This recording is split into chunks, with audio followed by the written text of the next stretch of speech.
sempre hem d'estar a l'aguait quan tirem la canya a davant de la pantalla de televisió, alerta que a vegades no pesques ni un llobarro, ni una sardina, ni un pop, ni un calamar, sinó que pots pescar tranquil·lament una sabata esbotzada. I te la fan passar per això, per llobarro. No, tenim la boca petita. No ens entren les rodes de molí. 3 trampes en programes diferents. Primer, Las Mañanas de 4. Concha García Campoy, la progre entre las progres de todas las progres que hacen programas por la mañana. Cadena 4. Bé, se'n va amb un poblat molt miserable on hi ha tràfic de droga intens, a la Corunya, i zona marginal, i allà retraten el conflicte. Per un costat, els que venen la droga, i per un altre costat, els veïns que encara queden allà pobres vivint i que volen que els de la droga marxin, que allò deixi de ser el que és, i que torni a ser el barri que era, humil, però sense droga. Bé, què fan? Entrevistar a 2 persones. Una del món de la droga i una altra del món del veïnatge. Comencem pel de la droga? Comencem. Endavant. Esto que estamos viendo son platas, están en una casa, esto es para vender, chinos. Sí, normalmente es para comer, para ganar la vida o para comer. O sea, aquí vendéis la mezcla de coca base y heroína. Sí, para comer. Para comer. Sí. ¿Cuánto cuesta una dosis de un chino? 5 euros. 5 euros. Sí. Todo el mundo sabe que aquí se vende. Sí, todos lo saben. Bé, l'heu vist, no? Un venedor que diu, ¿para qué lo hace? Para comer. Tenemos que comer, que vender. Aquí teniu, amb aquesta caputxa que se'l veu d'esquena, no li ensenyen la cara. Bona mida de protecció, van pensar, perfecte. L'esquena, la jaqueta aquesta que porta, amb aquests dibuixets, que curiosament és una calavera. Bé. I ara diu, anem, després diu, la Conxa diu, ara anem als veïns, ens han ensenyat el de la droga, ara anem als veïns que es queixen. I bé, sí, troben un veí, endavant. Los que vivís en estas casas de obra desde hace más de 20 años sí que tendríais derecho a realojo, ¿no? Sí, claro que sí. ¿Pero os han dicho cuándo os van a desalojar, cuándo os van a dar otra casa? No. ¿No os han dicho nada? Nada. ¿Qué va a pasar cuando vengan a desalojaros? Va a pasar que va a pasar lo de Madrid. Vamos a cerrar todas las entradas y no van a poder entrar aquí. Us n'heu donat compte d'aquest veí? És el mateix d'abans, el que venia droga, ara fa el paper de veí. Li han posat una jaqueta a sobre, però sota porta les mateixes calaveres de quan estava d'esquena, i ara sí, ara ens l'ensenyen de cara, cara descoberta. Quan fa el paper de venedor de droga, doncs d'esquena, i ara que és veí, doncs ara cara descoberta. Quina pamema, no devien trobar ningú més. Diu, calla, diu, un mateix farà els 2 papers, com si fos una obra de teatre. Aquesta és la primera trampa. Anem a la segona, que la tenim aquí preparada. Peñafiel ho ha trobat. Parin màquines. El Papito es va quedar garrativat.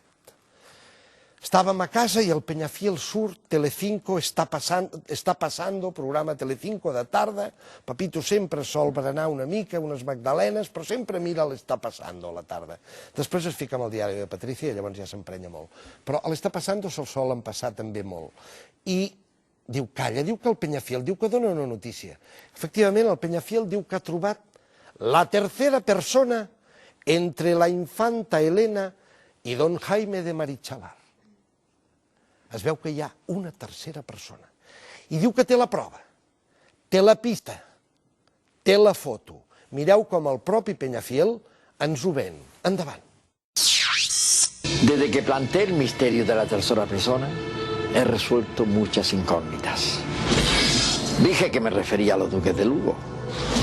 Expliqué que esa tercera persona pertenecía al círculo de doña Elena. Y aclaré que se trataba de un jinete. Hoy aportaré una pista importante sobre esta tercera persona. Papito, la gàbia, quiets, pareu la màquina de rentar, que no se senti ni un bri de soroll en aquesta casa. Res, vam haver de parar la màquina de rentar, perquè feia una mica de soroll, quan el bombo, ja ho sabeu, no? Tots quiets, diu que el Peñafiel té la pista, té la foto, ens ho donarà. I tots quiets allà, pendents de el tercer hombre, no el tercer hombre, la tercera persona, que d'alguna manera s'ha interposat. Això és el que ve a dir el Peñafiel, un jinete, diu, un jinete. Ho diu amb un dramatisme brutal. Deu ser un jinete de l'apocalipsis, no ho sé. Allò de la novella del Blasco Ibáñez. Bé, tots quiets, i llavors és quan ja, fora d'aquesta promo, ja en viu, el Peñafiel ens dona la prova, ens dona la pista. Endavant! Hoy vamos a tener en unos instantes la pista definitiva, importantísima. Será una pista gráfica, sí, una fotografía. Y esto es un tema serio, a mí no me gusta jugar, y mucho menos con los telespectadores. Esta persona figuró en el grupo que este verano el viaje a Croacia con un vuelo de bajo coste en el que participaron varias personas con las infantas Elena y Cristina, y Iñaki Urdangarín y otros más. Viajó a Croacia. Viajó, esta persona viajó. ¿Está en ese grupo de gente que viaja con ellos? Sí, no, pero ahí no, yo no lo veo. He analizado la foto, pero no aparece ahí. Es decir, hay fotografías en las que una persona está o no está. Ahí no está. Ho heu sentit? Diu, està, diu, tengo la pista, la foto. Dice, está en la foto. Diu, no. Diu, hay fotos en las que estás y fotos en las que no estás. Diu, en esta no està. I aquí s'acaba la història. Bé, el Pepito, després de veure això, va tenir un moment de commoció, però de seguida se li va il·luminar, se li aixeca una pluma d'aquí dalt del cap quan s'il·lumina, i diu, alerta que el Peñafiel ha donat almenys la pista. És a dir, ja sabem que aquí no hi és. És a dir, que l'home que s'interposa, el jinete que s'interposa entre la infanta Elena i el Jaime de Manglar no és aquell de les ulleres, que és l'Urdangarín. Ja ho sabem que no és ell. Aquesta senyora gorda que menja aquí un bocata, aquesta tampoc és. Aquella del costat, que és la infanta Elena, ella tampoc, ella sola tampoc. Aquell d'allà al darrere que sembla l'Echanove, que no és l'Echanove, amb ulleres fosques, tampoc. És a dir, podríem anar descartant. No sabem qui és, però almenys d'aquests no n'és cap.